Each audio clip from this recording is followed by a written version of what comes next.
Judge has denied prosecutors' request to block release of the autopsy reports of Shanann Watts and her two daughters. Investigators say Chris Watts, the husband and father, killed the three and dumped their bodies at an oil company work site. Shanann was pregnant. The Weld County District Attorney argued the cause of death will be critical evidence and should be sealed, but a judge ruled Friday that only the county coroner can ask to seal autopsy reports. Welcome to Dark Matters, True Crime, the channel where every case drags you deeper into the unknown. Hit that subscribe button and join us as we explore the darkest corners of the human mind. In the days after Shanann Watts was found, the world searched for answers. At first, there were only fragments, press conferences, court filings, and whispers of what investigators believed had happened inside the Watts home. But it was the autopsy evidence, quietly documented and later revealed through official records, that began to tell the most uncomfortable truths. Not in dramatic headlines, but in cold, factual language that stripped away excuses and exposed reality. Autopsies are not about storytelling, they are about facts, and in this case, those facts contradicted the image Chris Watts had tried to present.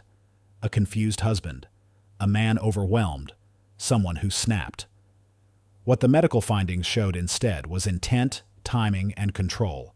Details that mattered deeply in understanding the crime. Shanann was not a mystery victim. Her condition at the time of death revealed that events unfolded in a specific order, one that did not match early claims made by Chris. Investigators used these findings to challenge his shifting versions of the story, each confession unraveling as science filled in the gaps he tried to leave blank. The autopsy also helped establish when Shanann died, and how quickly investigators needed to act to preserve evidence. This information guided search warrants, interrogation strategies, and ultimately, the pressure that led to Chris Watts admitting responsibility. But beyond the courtroom impact, the findings carried a deeper weight. They removed doubt. They ensured that Shanann's voice, silenced in Shanann, this absence mattered. It contradicted emotional outburst spiraling out of control. The medical conclusions pointed toward a sustained act, requiring awareness and physical intent. That alone dismantled the narrative of a momentary lapse. Investigators used this evidence strategically. During interrogations, they didn't accuse, they presented facts. They laid out what the body revealed and allowed the silence to do the work.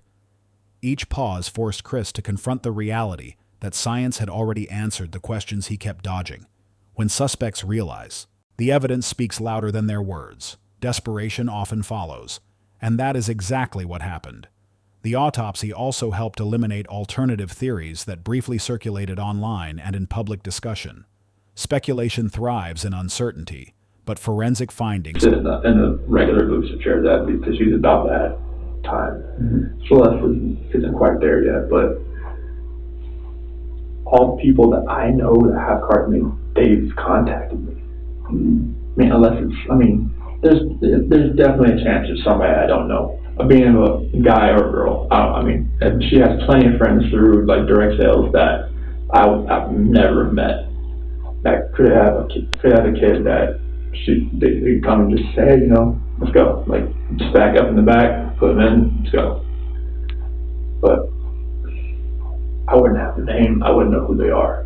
Okay. And this is like that's what's driving me nuts. It's like when I told the news crew, like if she's out there, like just come home. Like if someone has her, or like not just has her, but she's at somebody's house and she's just decompressing, it's time to come back. And now this is real. Okay. This has gone to a different level. Absolutely. Okay.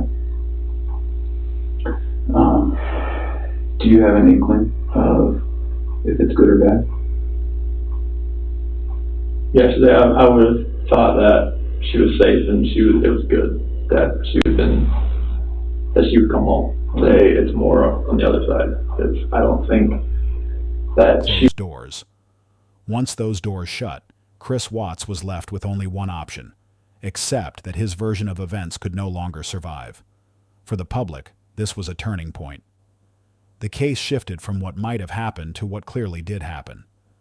The clarity was painful, but necessary. Shanann's death was no longer filtered through rumor or manipulation.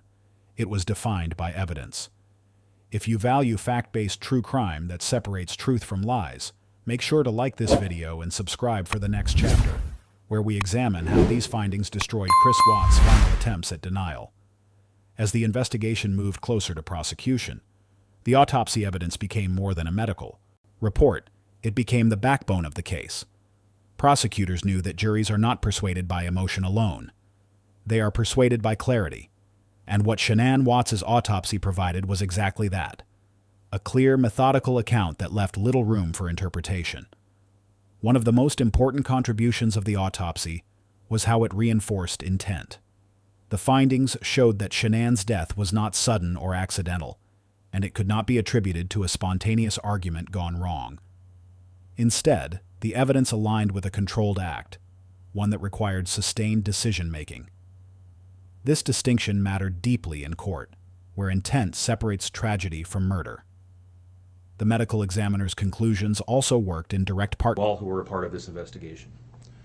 However, I do want to spend a few minutes sharing with the court the details of the crime, as so far you've only had an opportunity to review the affidavit and a few facts here and there that have been offered to the court in the motions and pleadings that have been filed. The questions that have screamed out to anyone who will listen since August 13th of 2018 are why and how. Why did this have to happen? How could a seemingly normal husband and father annihilate his entire family? For what? These are the questions that only one individual in this courtroom or on this planet knows the answers to.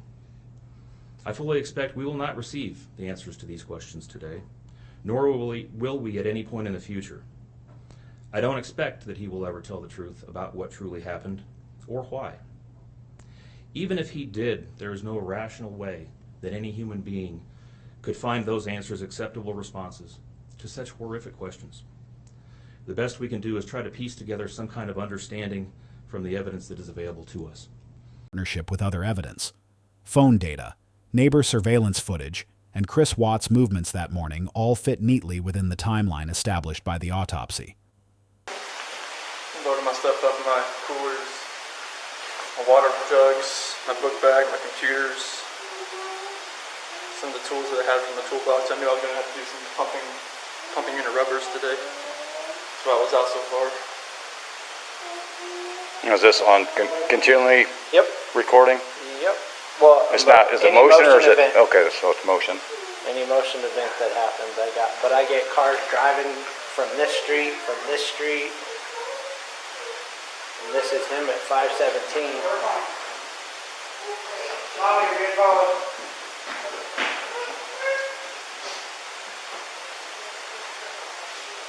I usually park out there on the side. I just want to get everything back in. Be easier, so lugging everything out there, all the tools that I had to bring in.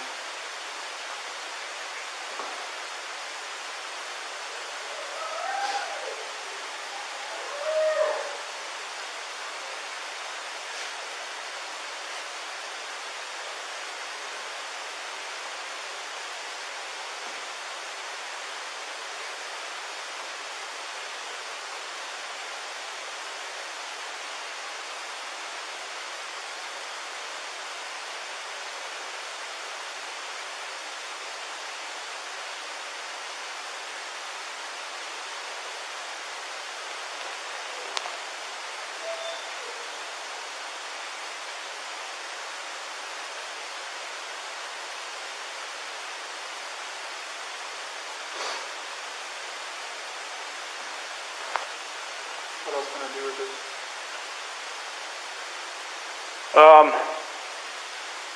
My detective just showed up, so he'll probably want to talk to you. He'd probably, like I said, he might have you call at the bank and see if there's any kind of activity. Because if there was any sort of action out I there, know his camera's I like, would have got it. like Right. we had issues the other week when people were stealing stuff out of like garages and stuff like that, and I had parked my truck out here. When separate forms of evidence tell the same story, they become nearly impossible to dispute. Together, they painted a picture Chris could no longer explain away. Importantly, the autopsy protected the truth from manipulation. In high-profile cases, narratives can be twisted, victims blamed, or responsibility diluted through speculation. The medical findings prevented that. They ensured Shanann was not posthumously mischaracterized, and that responsibility remained firmly where it belonged. For Shanann's family, this chapter of the process was devastating but grounding. The evidence confirmed what they already knew in their hearts while shielding them from false narratives that might have lingered for years. In the end, the autopsy did what justice required. It spoke when Shanann no longer could, and it spoke with authority. As the case against Chris Watts moved toward its conclusion, the autopsy evidence continued to play a decisive role, not just in proving guilt, but in shaping how the case would end. By this stage, there was no longer a battle over what happened. The focus had shifted to whether Watts would attempt to prolong the process or accept the reality the evidence had already sealed. The findings from Shanann Watts' autopsy left the defense with little room to maneuver. Any attempt to argue reduced responsibility or emotional loss of control would have been immediately undermined by the medical conclusions. The evidence supported a clear cause and manner of death, aligned with intent rather than accident. This made the prospect of a trial risky, exposing Watts to the full weight of public testimony and forensic scrutiny. Prosecutors understood the power of this evidence. They knew that presenting it to a jury would not require dramatic interpretation. The facts spoke plainly. The consistency between the autopsy, digital records, and Watts' own movements created a case that was both cohesive and overwhelming. Consider you take the lives of my daughters Shannan, Bella, Celeste, and Nico. I trusted you to take care of them, not kill them. And they also trusted you. The heartless monster, and then you take them out like trash. You disgust me. They were loving and caring people. You may have taken their bodies from me, but you will never take the love they had from me. They loved us more than you will ever know, because you don't know what love is. Because if you did, you would not have killed them.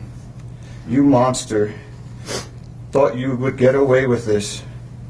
I don't know how. The cameras do not lie. You carry them out like trash of the house. Yes, I seen the videotape.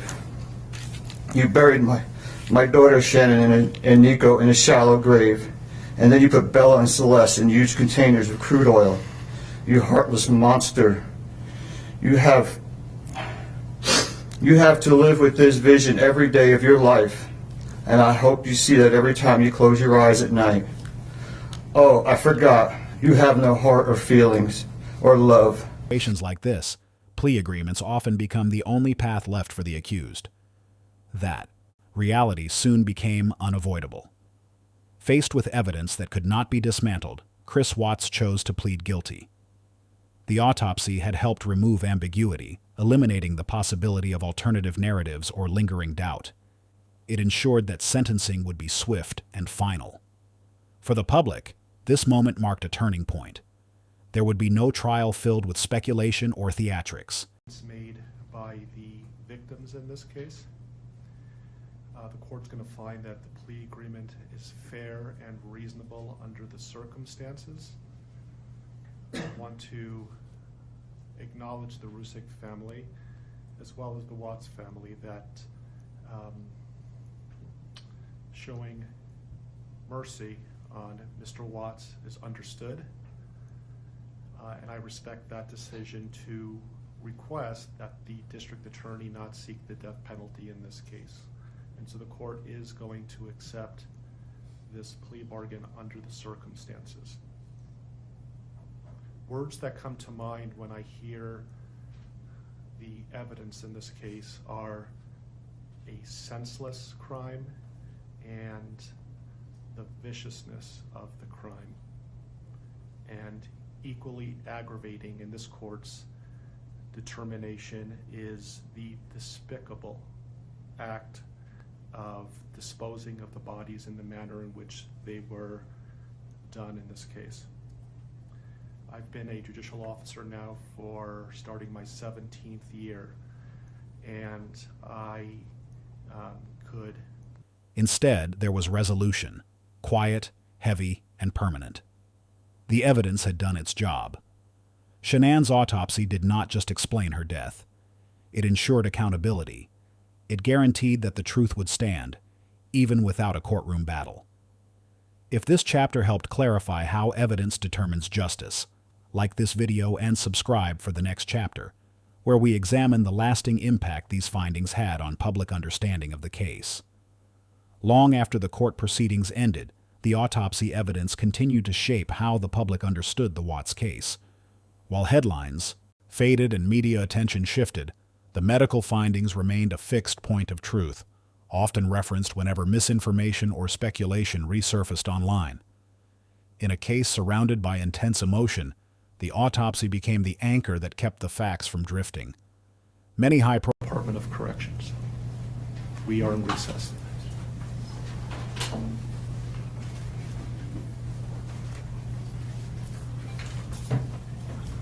Please rise.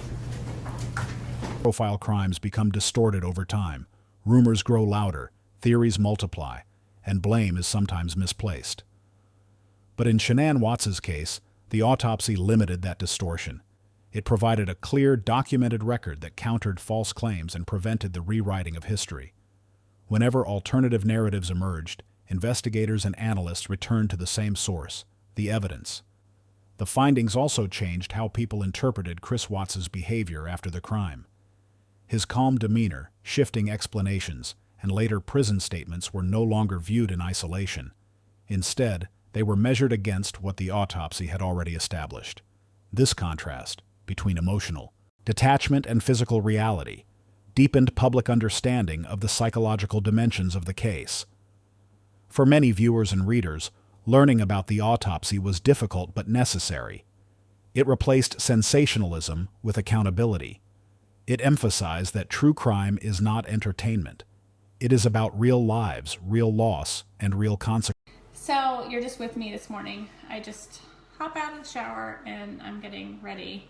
My mother-in-law's here today, so she flew in to spend 2 weeks with the girls, and her and my father-in-law are going to babysit the kids while we are in Punta Cana. So I'm really excited. We're gonna go to the store and wander around a little bit today. So you're here with me getting ready because it's a busy day for me. Have to finalize our taxes today, so that's gonna be get that out of the way before we leave. So good morning, Christina. Sorry, I'm getting ready. Hey, Mandy. You gotta exfoliate. Best exfoliator for your lips ever. So, I wanted to come on here to get ready and talk to you guys because a lot has happened this past year. And this day last year, I made the biggest decision that I had made in a long time, and that was to officially make my initial purchase with Lavelle. Hey, Michelle. So today marks 1 year anniversary for my Thrive experience. And I can't believe it because I almost forgot. Like, I forget what month we're in. So this time last year, I was a free customer for a little over a month with my buddy Mandy. And I finally said, okay, I had enough with the way I felt, and it was time for me to make a change.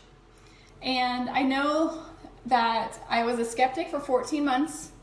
I was the worst friend ever to Mandy. Sorry, the lighting's horrible in here. Morning, Sarah. So I was the worst friend. I ignored her posts. I ignored her text messages. I ignored anything she had mentioned about Thrive. I pretty much ignored her. Can you guys hear me okay? Because I'm a little bit away from the phone. If I can get ready properly. So anyway. So I was the worst friend whatsoever with Mandy. And She basically didn't give up on me. Shanann's death was no longer a subject of debate. It was a documented fact with undeniable implications. The autopsy also reinforced an important truth about justice. Evidence outlives noise. While opinions fluctuate and attention shifts, forensic findings remain unchanged. They continue to speak long after voices fall silent. As this series moves toward its conclusion, one thing is clear. Shanann Watts' autopsy did more than close a case. It preserved the truth. Years after the Watts case was officially closed, the autopsy evidence remains one of the most important reasons the truth has endured. In a digital age where misinformation spreads quickly and narratives can be reshaped to suit emotions or agendas, the medical findings continue to stand as an unmovable foundation. They remind the public that some facts are not open to interpretation. As new interviews, prison statements, and speculative content emerge, the autopsy serves as a constant reference point. It prevents the case from being reframed in ways that minimize responsibility or shift blame. Whenever Chris Watts attempts to redefine himself through words, letters, calls, or interviews, the evidence quietly counters him. The body never changed its story. For Shanann Watts' family and supporters, this matters deeply. Grief does not end with a conviction. Grandchildren. I loved them. They were mine. What do you say to yourself about that? There's many times that I just feel like giving up. If it wasn't for God, I wouldn't be here.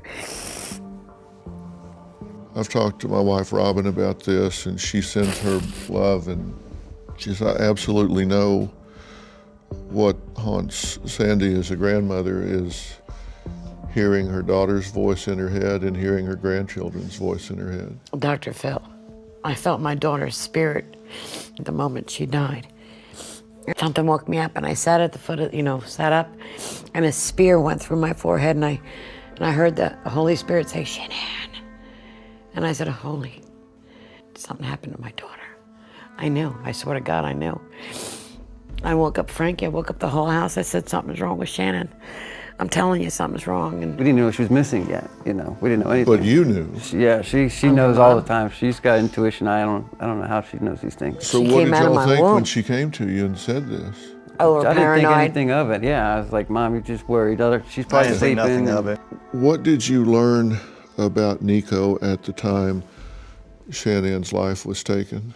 We didn't know if it was a boy or girl yet. They had found out, but they were waiting to release it. Thursday night they found out.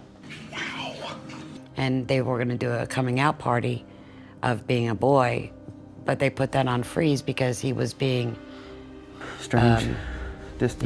Yeah. And so the baby was alive when her life was taken. Yes. And Chris was saying, to protect himself, that the baby wasn't his, and then they tried to say that the baby wasn't alive. So I had to give rights of my grandson to the place to prove that the baby was alive and it was Chris's. The persistence of facts helps protect her legacy and ensures she is remembered as a victim of a deliberate crime, not a character in a distorted narrative. The autopsy plays a role in that protection, offering clarity when emotions run high. The case has also influenced how audiences engage with true crime. Many viewers now seek evidence-based storytelling rather than speculation-driven content. Shanann's autopsy highlighted the importance of restraint, accuracy, and respect when discussing real victims. It showed that understanding does not require sensationalism. It requires honesty. Ultimately, the evidence continues to do what it was meant to do: preserve truth, reinforce accountability, and resist erosion over time. Even as attention fades, the facts remain. As this series comes to an end, the autopsy evidence stands as more than a technical record. It stands as Shanann Watts' final testimony. In a case where words were twisted and truth was delayed, the evidence ensured that her story could not be rewritten. It gave permanence to facts in a world that often tries to soften or forget them. Shanann's death forced the public to confront uncomfortable realities about deception, control, and the dangers hidden behind ordinary appearances. The autopsy stripped away every mask Chris Watts attempted to wear. It showed that accountability does not depend on confession alone. It depends on evidence that cannot be manipulated or erased. What remains today is a responsibility to speak about this case with care, a responsibility to center the victim rather than the perpetrator, and a responsibility to understand that true crime is not about fascination. It is about learning, prevention, and remembrance. I don't know if I'm making any sense at all, but that right there is why I will continue what I do. I will continue fighting. I will continue not letting the haters get in my way. I will continue not letting people discourage me. I will continue not letting people judge me or what I do. I will continue not letting people influence my decisions on what I do in life. I will continue fighting for my children, for my husband, for myself. And nobody's going to hold me back from my future, my kids' future. No one's going to tell me what's the right way of living life, and no one's going to tell me what's the what I should and shouldn't do for a job. Like, if I'm bringing in income and I'm taking care of my family, I'm being a better mom than I've ever been because I am here. And I don't discourage anyone who does go into work. That's not what I'm saying. I'm saying do what you love and be a badass at it. Excuse my French. If you're on here and your kids are watching, I'm sorry. My kids didn't hear me, so good thing. But you just gotta do it. Like, you have to be strong. You have to be confident. You have to be you, you know, at the end of the day.